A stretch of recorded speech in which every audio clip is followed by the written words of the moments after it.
Shadowcaster,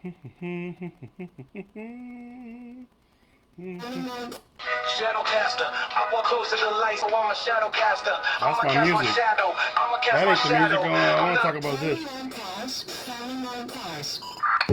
Oh, you so talented. What you pursuing? God gave you Loud. talent and made what A little you loud. Hey, y'all. You so talented. Why can't you get you I'm just going to let whatever my channel play in the background. Not really discussing a specific song today, but I want to talk about, do you remember? Now, everybody's going to think all of these things tomorrow, especially being that tomorrow is the anniversary of what many have described as, I guess, in recent decades, the single greatest atrocity committed against the United States of America. Let's talk about that. Yeah, I know it's 3:45 on a Tuesday, but it's raining outside. We are under tropical storm advisory. So I'm taking it easy. I'm mixing my drinks. I got that coffee and I got my water. It does look like this, what is it? Tropical storm Francine. You like that hat? Ooh, I like that hat. I wore this hat. What am I saying?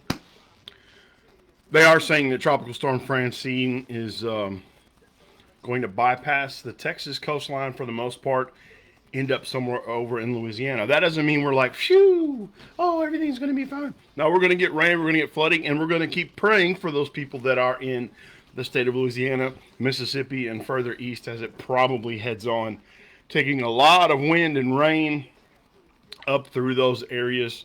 Probably even, I haven't really looked at the forecast again today, but probably even over into parts of Georgia, maybe farther north along the coastline. I'm not sure. I know there's a front coming through. I'm not a weatherman, but I do enjoy the weather.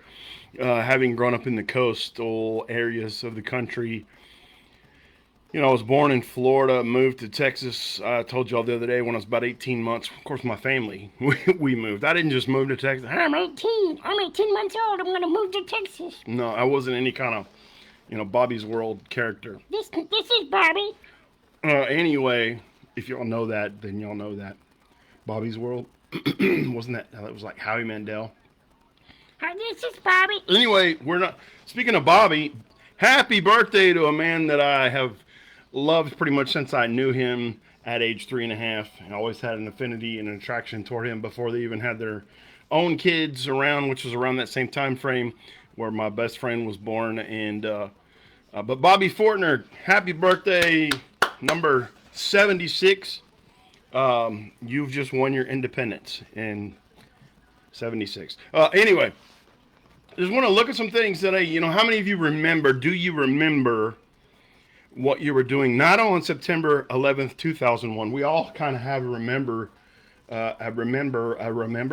We all kind of have a memory burned into our brains of what we were doing that day. This the events of 9/11, 2001. Obviously, most people just call it 9/11. And if you were live at the time, of course, you just say 9/11 and everybody remembers what you're speaking of. But most people remember that day, maybe the following days. I know it does become a blur at some point in there because it seems like 24/7, all we saw was smoldering towers. But I want to look today and talk about what do you remember about September 10th, 2001. By the way, in September of 2001, I was in Sweeney, Texas. I would say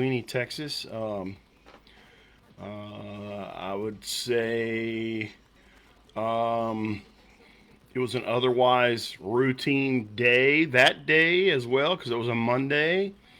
It was a routine kind of thing going on. The only thing I really remember about it, I don't remember much about the weather. I know September in Texas and South Texas especially, kind of like it is just today, it very possibly, I'd have to go back and look at some kind of archives, but it very possibly was overcast. Maybe a little bit cooler, a breeze, in anticipation of hopefully some cooler weather coming. Don't really remember that much about it. I remember it was kind of kind of a same old day. It was a Monday, the day after church, so we were probably may not have been completely off from the office at the church. I was working as a youth pastor at the time. I know my son was very small, very young at the time. Still had his curly hair on his head that we hadn't given him an official haircut yet because of all of the. I'm getting internet connection issues again here, y'all. Hold on. It says I'm connected on my end on 6G or whatever capability. I've got 6G Wi-Fi here, and I've got 1,000, which is like a terabyte ability downstream, and I've got like it's probably because I'm streaming my music. You know, I didn't even think about that. Let me pause that a second, see if it helps my internet connection, because I can be a DJ if I have to, because, you know, kind of been known for that a little bit. And I'm going to tell it to dismiss this warning. Hopefully it's going to stay connected. Action needed. I took action. Okay, I took action. One thing that I wanted to say was that what all do you remember about that day? I remember my son was very small, like I was saying, hadn't had his official haircut yet. We were not expecting our daughter yet because of the way the math works on that. She wasn't born until February of 2002. So that's crazy. You know, it's one of those things I don't really think about that much. My daughter is now a teacher at a special needs school. She's teaching art classes up in the Dallas, you know, north mid cities kind of area, north of Dallas, Plano, Carrollton, Frisco area. Anyway, I'm very proud of her. She's doing a really good job. She is excited. This is her first year as a teacher, and she's got the natural art skills and the ability. It's probably in the bloodline somewhere, but because I know it came. I know that my parents had artistic abilities, and so anyway, I'm not going to say it's just because of me. I know that on her mom's side of the family, she's got a lot of creativity and a lot of abilities as well. I'm just proud that God is using her to do things. But this was about a year and probably 3 months before we were expecting her. You know, September 10th, 2001. What were we doing? I probably had the type of day where I got up, got to the office. I don't remember if we had office days on Monday. It seems like we did. Pastor Mike Hanks and his wife Sandy were the lead pastors there at His Grace Assembly of God in Sweeney, Texas. Back in the day, we had the offices there in the, now what you would say, at that time it was like the older building. It was used as the youth chapel in the old sanctuary, and we were having services in the gymnasium. Things that happened in between September 10th and, you know, a year out from that, a lot of things happened in Sweeney. I remember following the attacks on September 11th, we had an organization called Sweeney United that was formed. I had the privilege and the honor of being on that initial organization group, the planning group. Brother Mike Hanks was there. Several of the other pastors in the area. I believe it was John Price was down at the First Baptist Church. I remember him. I heard now recently he was the senior pastor later on. He was a youth pastor then. I heard recently that he just retired from senior pastoring. So congratulations, John, if somehow you see this. I hadn't reached out to you. I've been back down in the area about a year, but you know, when you get into a ministry position anywhere, man, it can really get busy. I'm rambling kind of, but I'm trying to think seriously. I've got all these memories of things after. By the way, you can still find SweeneyUnited.org online. Originally, it's not the same now, but originally I had a hand in fact, I did design the original Sweeney United logo, which I've noticed an adaptation of that idea is now on the side of some of the Sweeney ISD buses. They've got the "we" in Sweeney highlighted a different color. So Sweeney United, the original logo said Sweeney United, but in different colors you could tell it said "We United." And it was a program designed to help those that needed help, the elderly, the less fortunate, things like that, to do some things to build community. You know, after September 10th, immediately everybody in the United States had this sense of we need to know our neighbors. We need to know our neighbors. We need to help our neighbors. We need to love one another. And the church world really stood up and came forward. And it was a blessing to be part of that there in that town. But what do you remember about September 10th? You know, I remember watching a big event. I think it was on CBS. Correct me if I'm wrong in the comments, or say, yeah, you're right. That's what it was.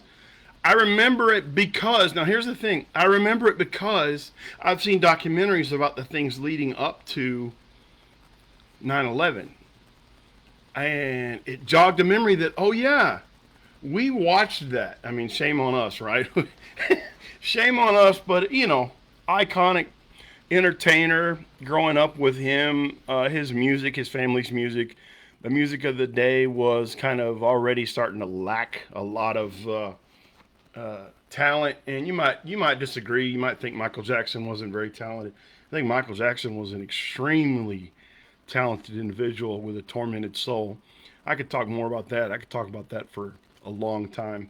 But yeah, the event, the big special event that evening on, I believe it was CBS, was a huge, I believe it was Michael Jackson's 30th anniversary of Motown concert.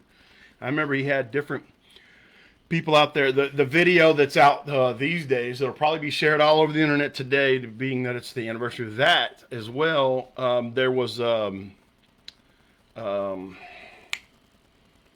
Usher came out and danced with Michael Jackson. And then even comedian Chris Tucker came out and did his Michael Jackson moves. And I remember Michael Jackson fell over iconically laughing and fell like he fell out on the stage. There's a lot of things we could talk about. You may not approve of much of his life, and I'm not saying I do. But I'm saying I remember that, but I didn't remember that. This is what I was getting at. I did not remember that was like a big deal at the time, because literally in the morning, I remember I was doing that next morning. I was in the office. And I remember something came over the radio, and I remember we turned on the TV, put it on ABC News, and it was David Jennings was on screen. And I remember the cameras were focused and locked in on the one tower that was on fire. And I remember running home and going and turning the TV on for my wife and son and saying, hey, watch this. Now, looking back, I wish my son didn't grow up seeing those things. You know, we always do that as parents afterward. We think, I don't want my kids to be exposed, but this was a reality that we now lived in. The world turned upside down on September 11th, 2001. But what was going on September 9th, 2010, 2001, 2010. Hey, there's my mind going, train wreck. What was going on September the 10th, 2001? September the 10th, 2001. And then I get to thinking, there's so many days in our lives that we kind of go through routines. We kind of go through the mundane. We kind of go through the habitual setup. We just kind of get up and go. And, all the different conspiracy theories that are now out, 20 plus years later, there's tons of conspiracies. There's even a documentary that theorizes, I guess it's kind of a speculative documentary, as in it's probably exaggerated, that even Michael Jackson, the night of the 10th, got wind of this attack, and him and I believe it was somebody else, along with Liza Minnelli, which apparently he was a good friend with, got in a car and then drove because there were no flights or something like that, and they left New York before it all got bad. And I don't know if that happened. Who knows? So much stuff out there. It was on the internet and with living color and moving pictures. And this was an actor's portrayal, but we got so much now talking about then. Like, what were we doing the day before? Now I know one thing, as you see my Nolan Ryan jersey. Nolan Ryan wasn't pitching anywhere in Houston on September the 10th of 2001. I think he was already gone from the Astros. I could be wrong, but it seems like If he was with the team still, it was kind of like he was extremely frustrated. And he was about, it's one of those things I have to look it up. I don't remember much about 9/10/2001. It was mundane. But as a believer in Christ, that's the start. As a follower of Christ, that's as you begin to see this is what you need to pattern yourselves after. And then as a disciple, striving to live a disciplined life according to the teachings of Christ, conspiracy theories don't really surprise me. And the reason I bring that up is because there are conspiracies right in the Bible. How do conspiracies get started? How do theories about a conspiracy get started? In Matthew chapter 28, immediately, it's describing the resurrection of Christ. And we'll read it here in a minute, but immediately after those events, I'm just going to begin reading Matthew 28:12. A meeting with the elders was called, and they decided to give the soldiers a large bribe. This is not a conspiracy theory. That's a conspiracy. Now listen to what they conspired to tell everyone. Verse 13, they told the soldiers, "You must say that Jesus' disciples came during the night while we were sleeping, and they stole his body." Remember, this is right after Jesus was raised from the dead. Verse 14 says, "If the governor hears about it, we'll stand up for you so you won't get in trouble." In verse 15, so the guards accepted the bribe and said they were what they were told to say, and their story spread widely among the Jews, and they still tell it today. How many things have you been lied to about throughout your life? We will never know. Oh, I'm going to tell you, there's all kinds of stuff out there that the people who win control the narrative. The reason it's called his story is because he, the winner, the victor in a scenario, the one with the most money, it's his story that gets put out there. It's his story. It's history. You'll find out the older you get, the more research you do. Maybe you don't want to, because I'm going to tell you something. A lot of people love to stay ignorant. They love to stay blind. They love to stay in the dark about things they don't want to know. There's a thing, though, about the scriptural advice and statement and fact that, well, I got a text message or something. You shall know the truth, and the truth shall make you free. Not set you free, not like release you, make you free. Like you'll be totally free. Like even if you were to be locked up, but you know the truth, you're still free in spirit, right? What have we been lied to about? Look at this again. A meeting with the elders was called, and they decided to give the soldiers, the soldiers that were guarding the tomb. They told the soldiers, you must say that Jesus' own disciples came during the night while we were sleeping, and they stole his body. And if the governor hears about it, we'll stand up for you so you won't get in trouble. Wow. So the guards accepted the bribe. A bribe? It's illegal. Even then, it's not acceptable. The guards accepted the bribe and said that they were told what they were told to say. And their story, the guards' story, the soldiers' story, spread widely among Jews, yes, and they still tell it today. Now, I want to go back to the beginning of that chapter and tell you what really happened, because the Word does not record these events for an accidental hope you understand kind of thing. It's there so that we have an accurate record of what happened, because we're going to discuss something here in just a second. So Matthew chapter 28, verse 1, the resurrection. Early on Sunday morning, as a new day was dawning, Mary Magdalene and the other Mary went out to visit the tomb.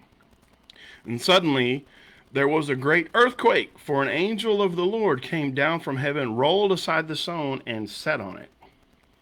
His face shone like lightning. His clothing was white as snow. And the guards shook with fear when they saw him, and they fell into a dead faint. You ever see people fall out in church under the power of the Holy Spirit? That right there is recorded history of something that's very similar. The guards shook with fear when they saw him, and they fell into a dead faint. Then the angel spoke to the women. Don't be afraid, he said. I know you're looking for Jesus who was crucified. He isn't here. He is risen from the dead, just as he said would happen. Come see where his body was lying. And now go quickly and tell his disciples that he has risen from the dead, and he is going ahead of you to Galilee. You will see him there. Remember what I have told you. And the women ran quickly from the tomb, and they were very frightened, but also filled with great joy. And they rushed to give the disciples the angel's message. And as they went, Jesus met them on the way and greeted them. And they ran to him, grasped his feet, and they worshiped him. Then Jesus said to them, "Don't be afraid. Go tell my brothers to leave for Galilee, and they will see me there." So he confirmed what the angels had told them. Now in verse 11, as the women were on their way, some of the guards went into the city and told the leading priest what had happened. And here's that verse where we pick it up. A meeting with the elders was called, and they decided to give the soldiers a large bribe. They told the soldiers, you must say, Jesus' disciples came during the night when we were sleeping, and they stole his body. If the governor hears about it, we'll stand up for you so you won't get in trouble." So the guards accepted that bribe money and said that they were what they were told to say. Their story spread widely among the Jews, and they still tell it to this day. So who would have the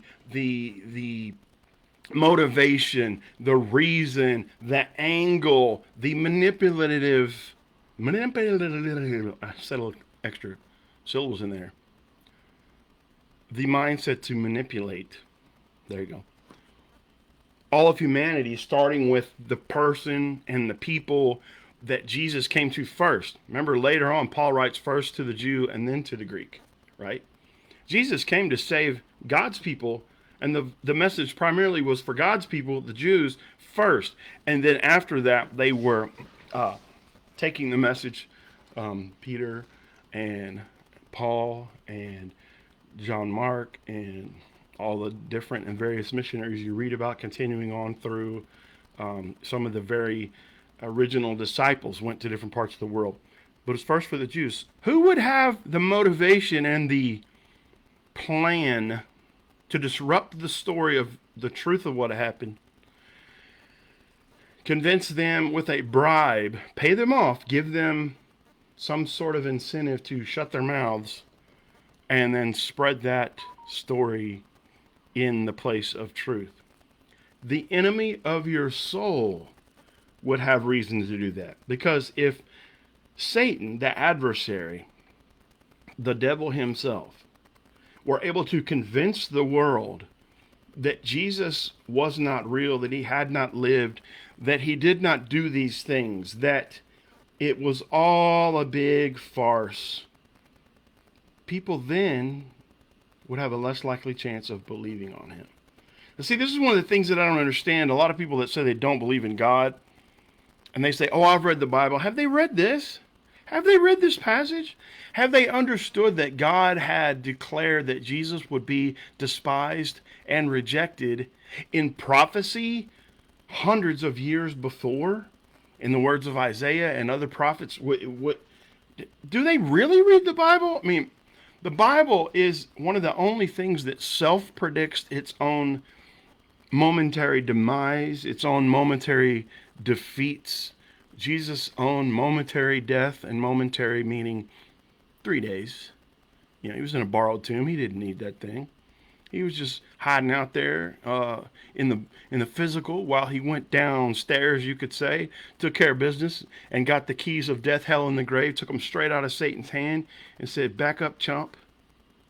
You know, Scripture says that in Revelation, it says, in the end of time, when the enemy is revealed to the world, that the world will narrowly look upon him, Satan, the adversary, narrowly look upon him and say, "Was this the one that put fear in all the nations?"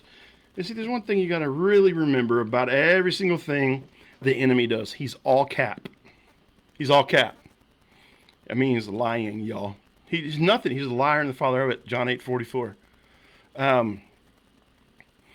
Conspiracy theories. Sometimes they're not theories. Sometimes it's the truth. The enemy wants to lie to you, give you all kinds of reasons why the God you serve is not legit. But I'm here to tell you, he is legit. And that's what I want to encourage you with. Don't get caught up in conspiracy theories for the sake of conspiracy theories, but understand that as a follower of Christ, sometimes we see things that the rest of the world may not see. And anyway, be encouraged by that today.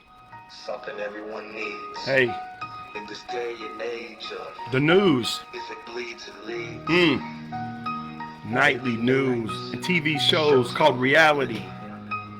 Celebrities living In abject immorality. The message is clear, prescriptions for all. Talk to your doctor, forget God's call, why stall?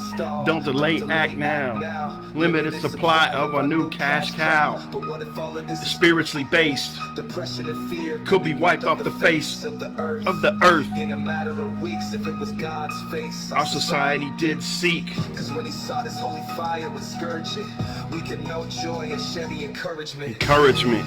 There's not a There's not a pill anywhere in God's will. There's no anxiety. No anxiety, man. Only chill.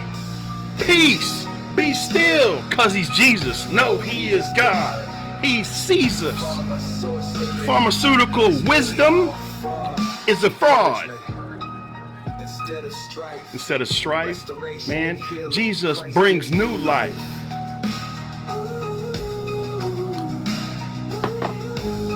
Love y'all. See y'all later.